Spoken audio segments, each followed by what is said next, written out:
Hello, today is the 12th of September 2014, and this is the regular Friday evening webcast at LaRouchepack.com. My name is Jason Ross, and I'll be moderating the event this evening. We are joined in the studio by Mr. Lyndon LaRouche, as well as by Megan Beats and Ben Deniston from the science research team here. So to start with the first question, Mr. LaRouche, on September 10th, a couple of days ago, Obama disgraced the nation by presenting his strategy to take on the Islamic State. His call included airstrikes, supporting Iraqis with U.S. troops, and providing additional assistance to the Syrian opposition.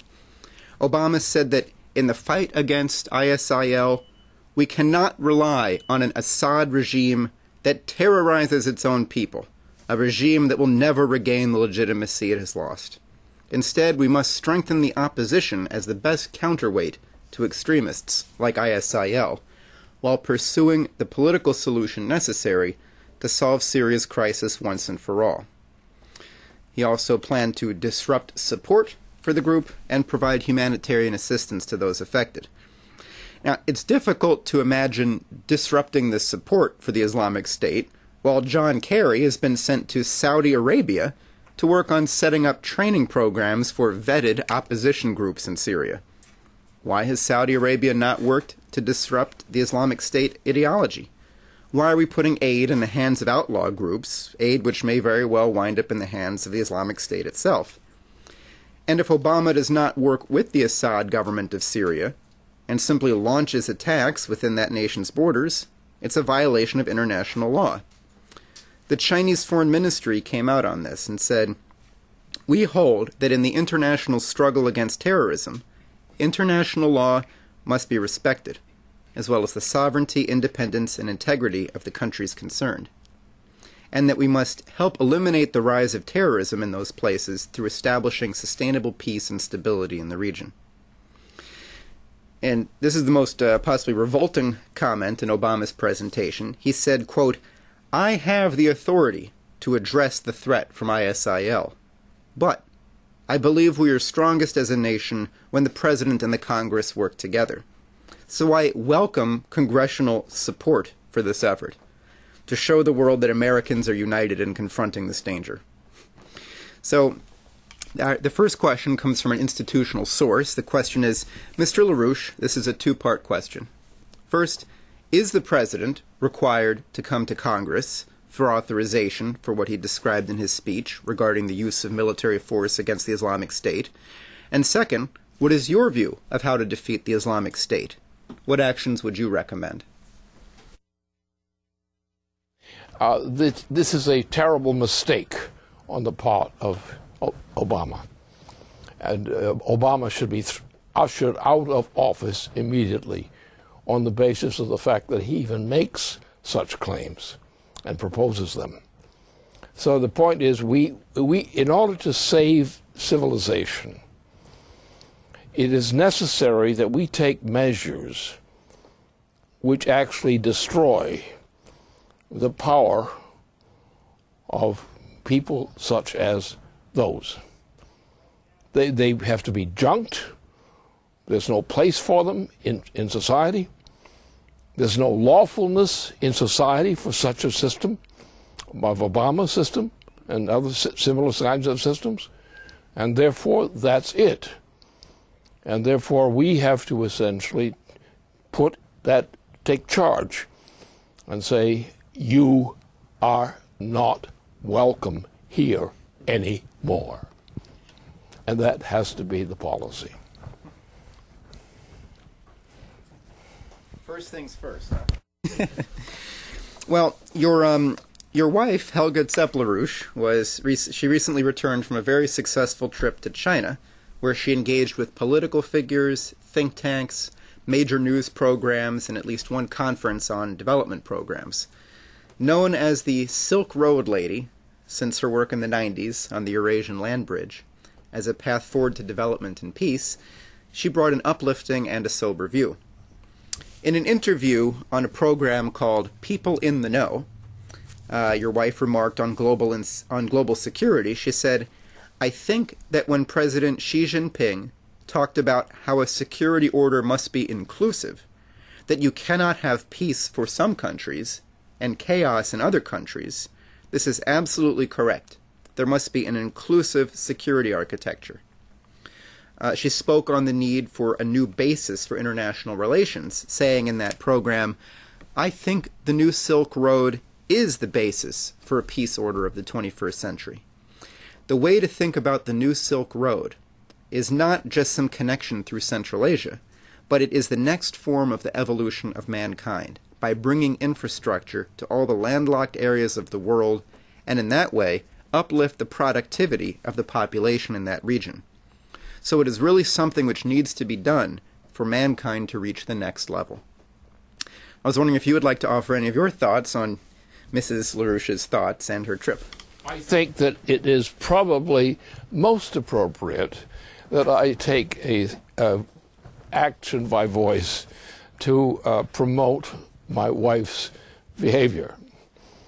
She is an expert in this business, a very rare quality of expert, and so considered by leading circles in China and elsewhere, that she is a figure of importance for China. She's a figure of importance for other parts of the nations, including India, including other locations. And therefore what she represents is an element of leadership of society which is not replaceable. She is unique in her achievements. And that's no exaggeration. That what she's accomplished, I mean, she is part of the whole effort of developing what China is going to be. That was one of her assignments. She was not the only person with such an assignment, but she was part of that. And the people she dealt with as leaders in China were all of that character. And this exactly what it is. And therefore today, as I can stand here before this podium, that is what she represents, and it's also what I represent. And this is a necessary change in emphasis, which a lot of people in China would agree with for their own reasons. And they might be much more happy with that kind of thing than the usual nonsense that we have to talk about.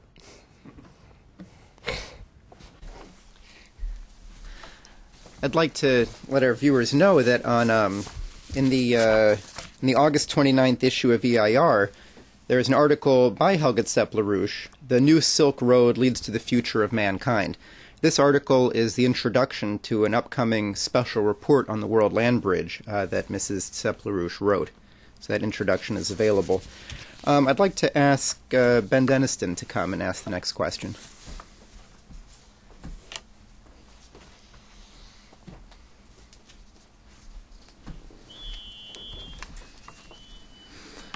So I want to shift over to the strategic situation briefly. We're now one day past the 13th anniversary of September 11th, 2001. And there have been, as we've covered, including last week, there have been growing calls to declassify this 28-page section of the Joint Congressional Inquiry into 9/11, dealing specifically with foreign sponsors of the terrorist attacks. Now, last week on this broadcast, you provided a very sharp intervention into this whole discussion, because you said, yes, we recognize the role of Saudi Arabia. That's been documented. There's evidence on that. That's clear. But we can't lose sight of the role of the current and past presidencies of the United States. The presidency of Cheney and Bush and the current presidency of Obama, as well as the role of the United Kingdom in these attacks, and under the reign of the Queen of England herself. Now, since your intervention, Lynn, last Friday, there's been just an explosion of developments on this 13-year anniversary of these attacks. many of which focusing on calls to declassify these hidden 28 pages. And so I'd like to just give a quick update on some of these developments and get your thoughts on the status of this whole effort. Now, there's been an explosion of media coverage. CNN, PBS have both run major video segments specifically on these 28 pages in particular. The New Yorker, Al Jazeera, and a number of Huffington Post and a number of local media have run major news pieces, written articles on these 28 pages. And on Tuesday, September 9th, there was a bipartisan press conference held in the halls of Congress supporting H-Res 428, which the title of which is, quote, to declassify the 28-page section of the 9/11 Joint Inquiry Report. Now, this press conference featured sponsors of this legislation from both sides of the aisle, both parties. It featured some very brave family members of victims who were killed on those attacks, and it featured the statements of a survivor of those attacks himself. And I thought it was significant that along the lines of your intervention last week, at the press conference there was a direct focus on the role of the U.S. presidencies in this process, both references to the role of the Cheney-Bush administration at the time and the role of Obama currently. And I think it was captured quite well when one father of a 9/11 attack victim said, "Mr. President, I call you a liar." And he was referring to the fact that Obama claims that these 28 pages cannot be released for reasons of national security. Those are the reasons being given. And yet a very large list of qualified professional people have stated very clearly and loudly that these 28 pages do not pose a threat to national security, that releasing them would not compromise national security, in direct contradiction. These are people that have read the pages, if not been involved in the authoring of the report itself. They've stated very clearly that this is in contradiction with what Mr. Obama has said. So the point has been made at this press conference and more broadly that the greater security risk to the United States would be to not declassify these pages. To leave them a secret would be a greater security risk to the United States. Because otherwise, while we might have gone after some henchmen, so to speak, involved in the details of the process, the apparatus supporting and financing these terrorists has been left untouched. And it's no secret that Saudi Arabia sits at the top of the list of financiers and supporters of terrorism in general. So, today, with the growing threats and horrors coming from ISIS, for example, a new resurgence of terrorism, this is obviously not just some historical issue for the past. This pertains to current and future threats to the United States. And so against this background, around this 9/11 issue, what is Obama doing? Obama's pushing for a closer alliance with Saudi Arabia and their shady efforts. Obama's calling on Congress to give him $1 billion to fund and train so-called moderate opposition terrorist forces in Syria. And Obama sent Kerry to go to Saudi Arabia to arrange for the Saudis to host training camps for, again, quote-unquote, moderate Syrian rebels. So Obama is not only actively covering up the paths to serious investigations into who was actually behind the 9/11 attacks, but Obama has reaffirmed his commitment to work directly with the forces who are being implicated in the one of the most horrific attacks against the United States. So I would like very much your thoughts on these developments, and particularly what this means for Obama himself. Well, first of all, frankly, and it's not just frankly, but the whole thing that Obama represents, in particular, is treason. It's repeated treason.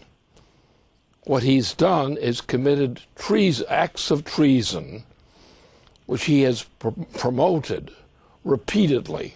Again, he's also not only treasonous, he's also the biggest liar of the planet. And that's a fact. That's not a speculation. That's a simple fact. So therefore, the question is, what is the reason for the cowardice of so many Americans who don't do anything to clean up this garbage? That's the issue. And what we've done, as in the same thing comes across in terms of the entire planetary system. It's part of the same thing.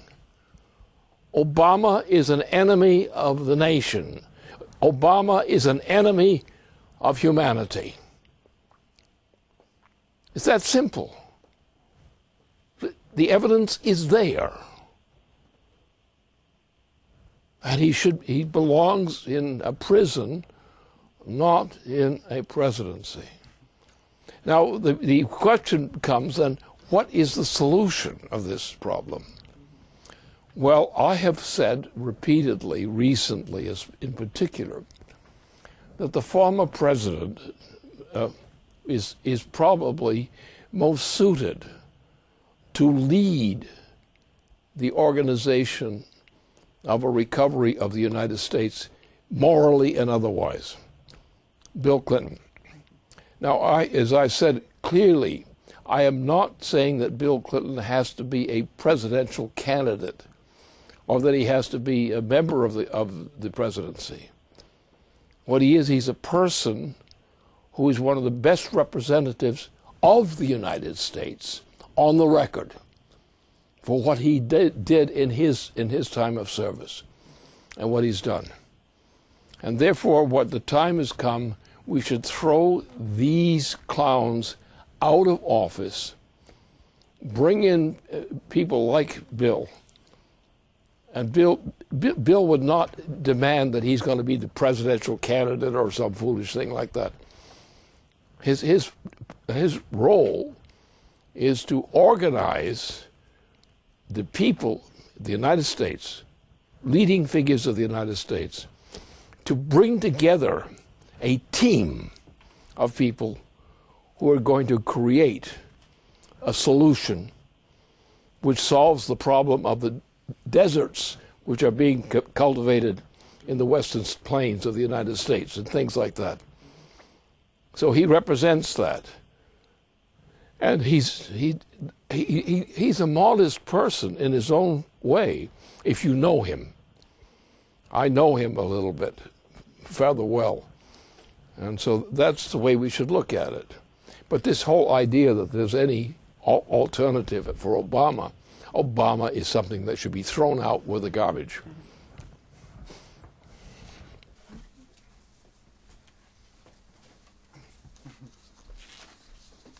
That's very clear. If I can just get one brief follow-up on this 9/11 issue, in line also with what you brought up last week, because you highlighted the Queen of England in particular in this process, and specifically this British-Saudi alliance on this whole terrorism issue. Now, you and your associates have documented that Saudi Prince Bandar bin Sultan sits at the end of a trail of financial and logistic support for at least two of the 9/11 hijackers, at least two of those operating out of Southern California. It has been noted that these hijackers came into the United States. They didn't speak English. They were not familiar with the United States. And so their ability to train for a major attack against the United States while inside the United States clearly required some major support for them to be able to do this. And from what little investigations have been made available and made public, some of the supporting elements who gave them money, who helped them rent an apartment, to give them basic logistical support, some of these supporting elements have been directly financed by Prince Bandar and his wife, these Saudi officials.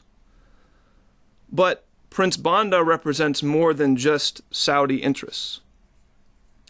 In his youth, Bandar spent years training at an elite British flight school in the United Kingdom. by the mid-'80s, Bandar went on to broker the massive British-Saudi oil for weapons deal known as Al Yamama. And he did so working directly with then Prime Minister Margaret Thatcher. And this involved the major defense firm BAE Systems. Now, it has been shown that this British-Saudi project, Al Yamama, was more than just an arms deal, and it directly allowed for the creation of a massive slush fund, which then went to finance covert warfare and the creation of terrorist operations all around the world. So the creation and support of international terrorism goes beyond just Saudi Arabia, and it goes to the doorstep of the United Kingdom and to the Queen herself. So with all these breaking developments around the 28 pages and a push to examine who was really behind the 9/11 attacks, I would like your thoughts on the ability to unravel and expose the role of the British Empire itself in this whole terrorism apparatus. I think the job that has to be done, a job which I must contribute to, because I have taken responsibility for certain aspects of what Bill Clinton might do as a figure of leadership in the United States at this time. He's probably is, I have never really said while he was a president, or presidential candidate, that he should be the president. I've never said that. When he was a presidential candidate, when he was a president, I supported him as a person because I knew what his merits were. I also knew what some people thought his poor merits were as well. But anyway, Bill has a quality of leadership which is unique in U.S. history at this time. And so therefore, that's my view of this matter, is that there are other people who could be considered as presidential candidates or whatever not. But they don't qualify because they don't meet that standard. They don't meet the standard of saying up, I'm going to take this role of leadership. I don't care what it costs me. I don't care what the requirements are. I'm just going to do that. And I'm going to do that in order to enable the United States to rebuild itself. And that's what Bill is. That's his intrinsic value. And that's where we should be. We need leadership. We don't want dictatorships. We don't want dictators. We don't want bosses. We want someone who is going to lead for a period of time to get this nation safely through a terrible threat which now exists. That's simple. And that's the simple way to look at it. We don't want any Obamas. We don't want any Bomas and Obamans or whatever bums they are, kind of bums they are. We don't want that. We have no place for it. Cheap shot, big time cheap shot characters like Boma. I don't want them around. I don't want to know that they exist. They get my stomach upset. I don't want to hear that they still exist. I want an honest presidency, and I think we can pull one off. And Bill is one of the kinds of people who could be a catalyst for bringing together a large number of people in the United States who, as a joint catalyst, can act to give us the new kind of leadership which we deserve.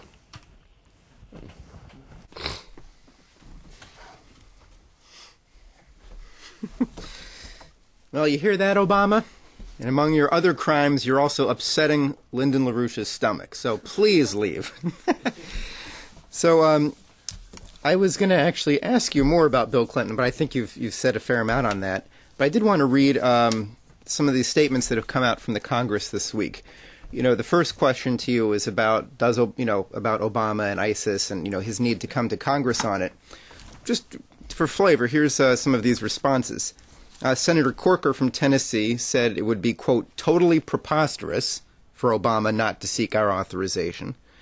Congresswoman Barbara Lee from California said, the Constitution requires Congress to vote on the use of military force. The facts are clear.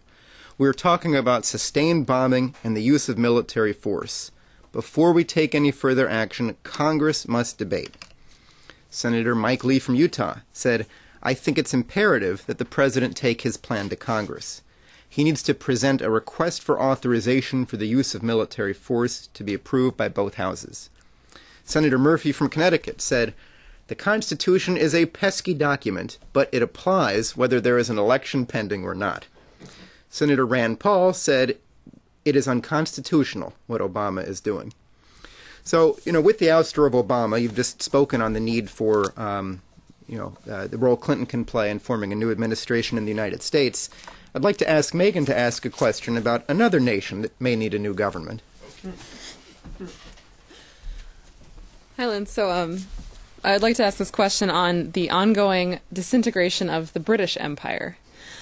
People may know that on September 18th, which is less than 1 week from today, the people of Scotland will have a chance to vote on whether or not to break their more than 300-year so-called union with the nation of England in the United Kingdom to become an independent sovereign country. And as the date of that referendum nears, polls are showing that there's a greater and greater chance that the people of Scotland will vote yes. And that Scotland, that the citizens of Scotland are indeed reorienting toward the optimistic future presented to the world by the BRICS and the picture of a world without the British Empire.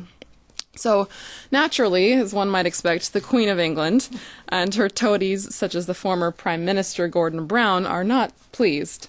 Brown said in an article from September 6th, quite revealingly, I think, he said, our union is not out of date or an anachronism or a museum piece, but a unique, unparalleled, and multinational living partnership that Europe and America cannot match or mirror. And what our ancestors built up, no nationalist should be allowed to split asunder. Now, I don't know whose ancestors he's talking about, unless he means the Queen of England, who happened to receive the news of the most recent polls while she was ensconced away in her castle in Scotland.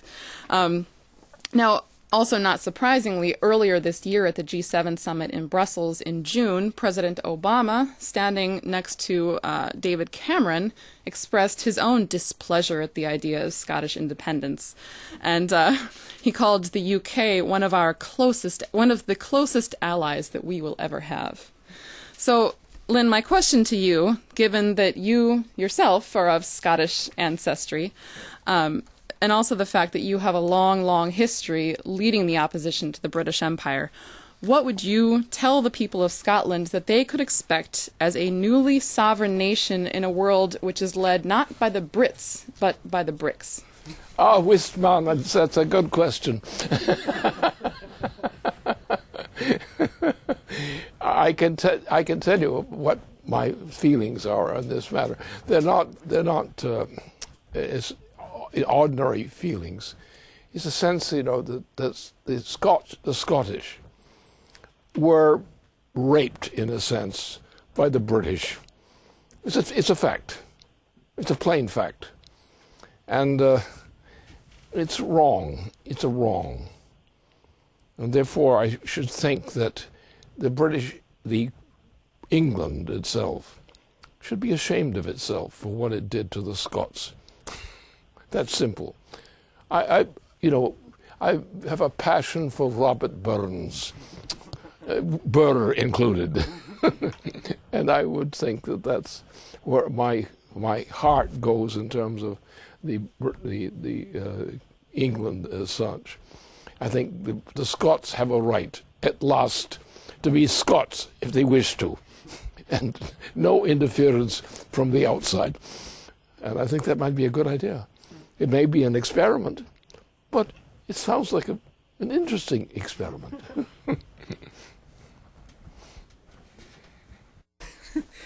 Yeah, I must say, Megan, that quote you read from Gordon Brown sounded like an abusive husband or something.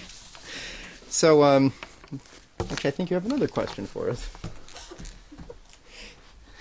Yes. Again, this is on the subject of the collapse of the British Empire. And so what I'd like to do is bring up a few of the developments which occurred this week surrounding the nation of Argentina. And around what is not so much Argentina's fight against the vulture funds, but what is really their ongoing victory over the vulture funds and over the repeatedly failed attempts of the British Empire to subject Argentina to their so-called power.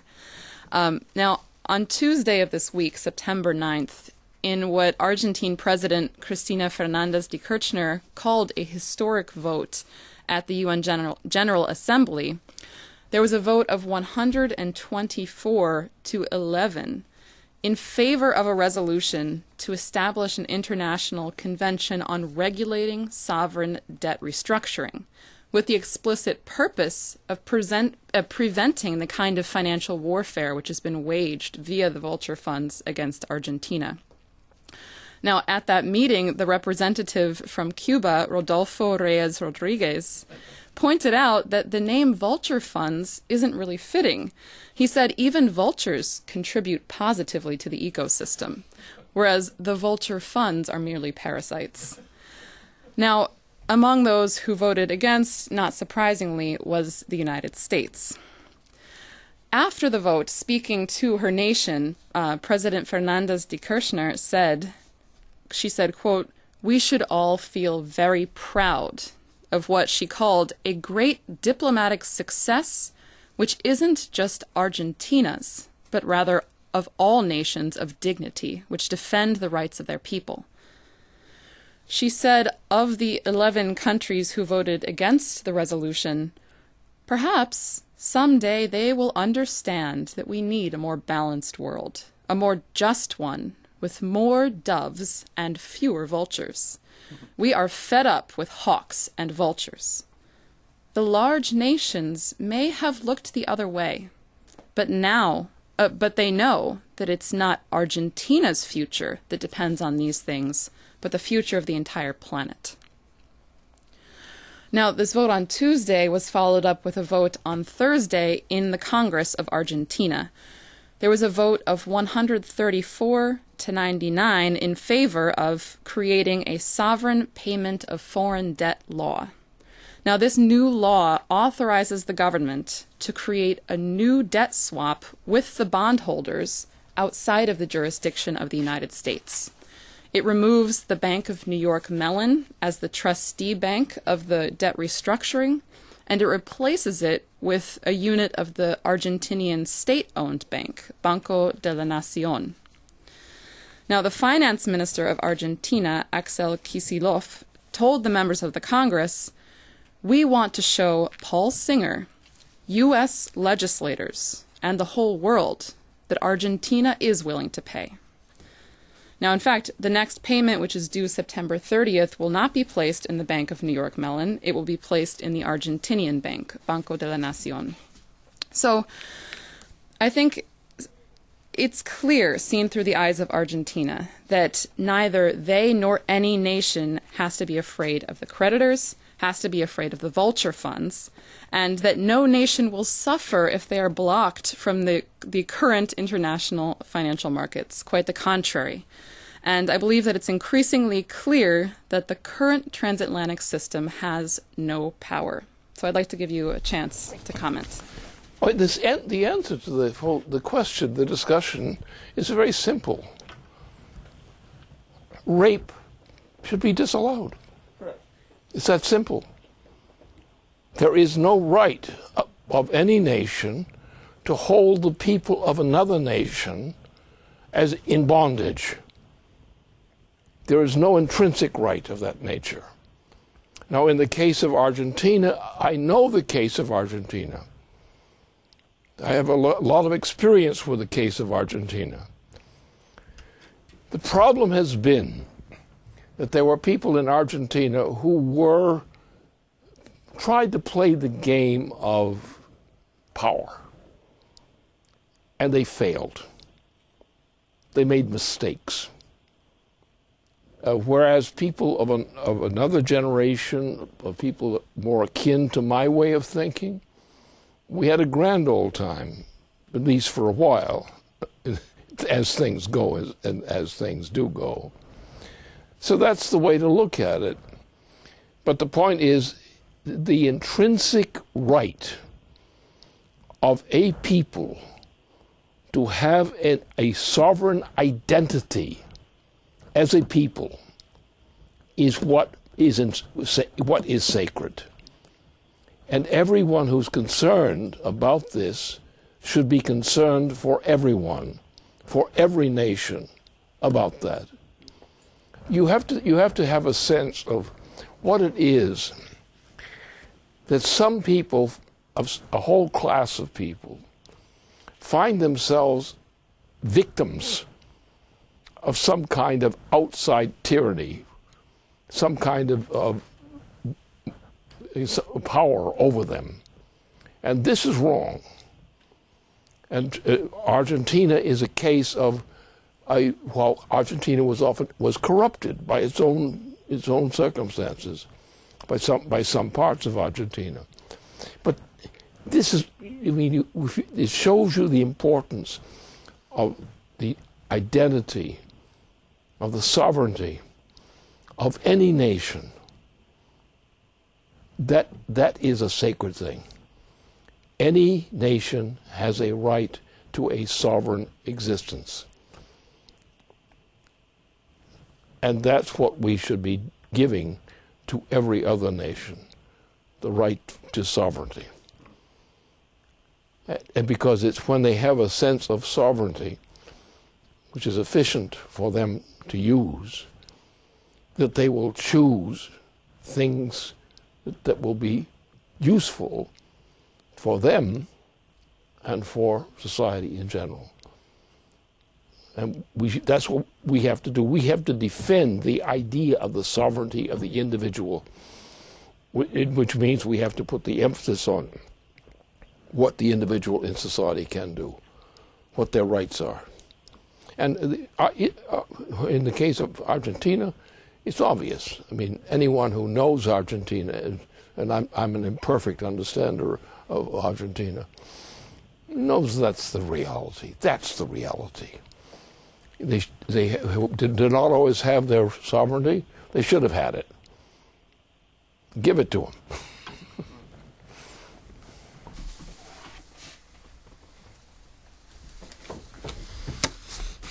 Well, let me ask you about the development of sovereignty in a good way. The economies, the societies of the BRICS and the associated nations are really moving in a very different direction than in the transatlantic world. High-speed rail is being built at a tremendous elevation in Tibet, requiring oxygen pumped into the cabins of the cars. Egypt is moving forward on the new Suez Canal, with sticking to their planned opening date of August next year. They plan to have built this in 1 year, the new Suez Canal. They've sold over half of the required bonds to finance it in a week. And 90% of those bond sales went to Egyptian individual citizens, the remainder being to Egyptian institutions. These bond sales are entirely being purchased domestically. Argentina has shown its ability to produce satellites and launch technology. China's moving ahead with its space program, with a focus on lunar exploration using helium-3. And look at the ability to make this happen. The manufacturing workforce of China has exploded over the past decade by 23%, to a total of 106 million manufacturing workers in China. That's more than 3 times the total of the next 3 nations combined, the U.S., Germany, and Japan. Our manufacturing is down 15% over the past decade. Where does real value lie? In being able to make something or being able to have a lawsuit? So, one other comparison, Egypt and Spain. Egypt sold $1.5 billion worth of bonds in the first couple of days of their sale, while Spain has committed to the purchase of $1.5 billion of equipment for riot police to control rioters, people demanding a better life and opposing the austerity. So let me ask you, how do we turn this situation around? How can we join so much of the world that's moving in such a good direction? Well, I think we are trying to do it right now. That's what we're doing. That's what Helga's engagement in China, for example, in what she's done in terms of affinity with China. It's exactly that. And she was a part of China, in a sense. That's what she became, a part of China in her time, in her place. And therefore, her comrades of service were the same people. They were Chinese people. People who had Chinese people of great talent, or more or less great talent, and who were building up a new kind of China. You know, some people talk about the power available to mankind out in space, but they don't know what they're talking about. I do, so I'm free to talk about this sort of thing. But what's happened is what China has done in the development of an understanding of what the whole process has been of development is something which is the whole world now depends upon it. If you want to achieve what you would like to achieve as any nation of this planet, what you have to do is get a grip on what China represents now in trying to create a development of China to a higher order of development, of technological, scientific development. Is the fact that you are creating a new system of life, of human life. That's what's important. And that's what I've been fussing about for some time, is that, no, we owe the world, we owe the solar system, we owe them the development of this kind of capability, which is still mysterious to us in many respects. But we know we have to grab it. We know we have to use it. Even if we don't fully understand it, we have to do that. And that's what's happening in China in the recent period, in their exploration of this kind of process. And therefore, we have to rejoice in the fact that we have the ability to collaborate with other people, of other groups of people, in dealing with this kind of problem. We are going to create the future of mankind. We're not going to win some bargain. We're going to create the future of mankind as it has never been known heretofore. And that's our job. And that's my job. I'm very proud of it. That's my job. Okay. Well, one more question for you. Okay. So this is about your good friend Vladimir Vernadsky. In an exciting work of his called The Study of Life Phenomena and the New Physics, Vernadsky reviews the necessity and the prospects of developing a new physics to encompass the principles of astronomy, biology, evolution, and humanity.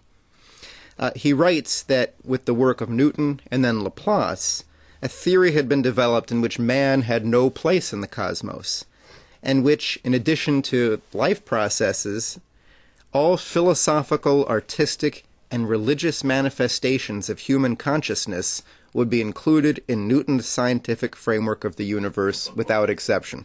So this is what he's saying. That's what we need a new physics to replace, he says. He says, yet trying to explain everything in terms of reductionist determinism hasn't worked. He writes, quote, "The same abyss stands between living matter and non-living matter today as during the time of Newton. Furthermore, the theory of evolution and the entire life of humanity, that does not enter into the Newtonian view of the cosmos. life, is not represented there. Instead, Vernadsky says that, quote, science is not an abstracted entity, self-sufficient, with an independent existence. It is a creation of human life, and it exists only in the context of this life. The real content of science is the scientific work of living individuals. And yet, he remarks, the content of scientific work is, for the most part, not even reflected in the scientific picture of nature. He speaks of the potential for overcoming this Newtonian framework. He says, the old Newtonian representation of the universe had a crack in it, its scientific certitude shaken, and an infinite and ever-growing throng of new representations made due to this crack are making an opening which could allow for a sudden burst all the more rapidly. A new wave of new scientific construction of the universe is rising, and it places the centuries-old burning contradiction in a new framework. So, Mr. LaRouche, you've been very emphatic that there's no measure of man's knowledge besides man himself, that there's no metric or no scientific worldview that's not based on creativity as fundamental. Could you please offer us your thoughts on the subject? Okay, fine. The question is, what's the difference between an animal and a human being? It's that simple. Because it is the quality of the human individual in creating in mankind, in developing in mankind, a power, a capability which had never existed in mankind before. That's the principle. The animals are animals. They do not have an intrinsic value of that kind. Only mankind has that intrinsic value. And therefore, the development of mankind to a higher level of accomplishment and creativity, and I do mean efficient creativity, where mankind becomes creative, truly creative. For example, we have people in China. And we have people in China who are developing China in terms of these powers that we're concerned with here. We are going to succeed. We don't know how exactly, but we know we're going to succeed. We're going to create something in China and out of China which nobody ever thought was possible before then. And we're going to be happy about that. And we're going to train our children and train our friends and so forth to enjoy that.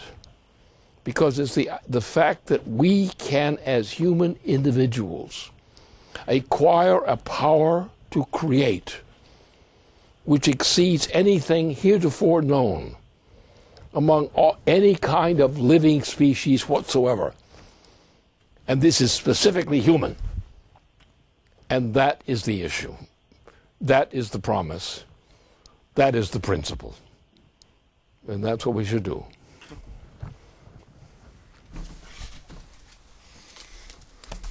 Well, certainly doesn't get more universal than that, does it? Well, thank you very much, Lynn. Thank you, Megan and Ben, and that will bring a conclusion for the program tonight, and we will see you again soon.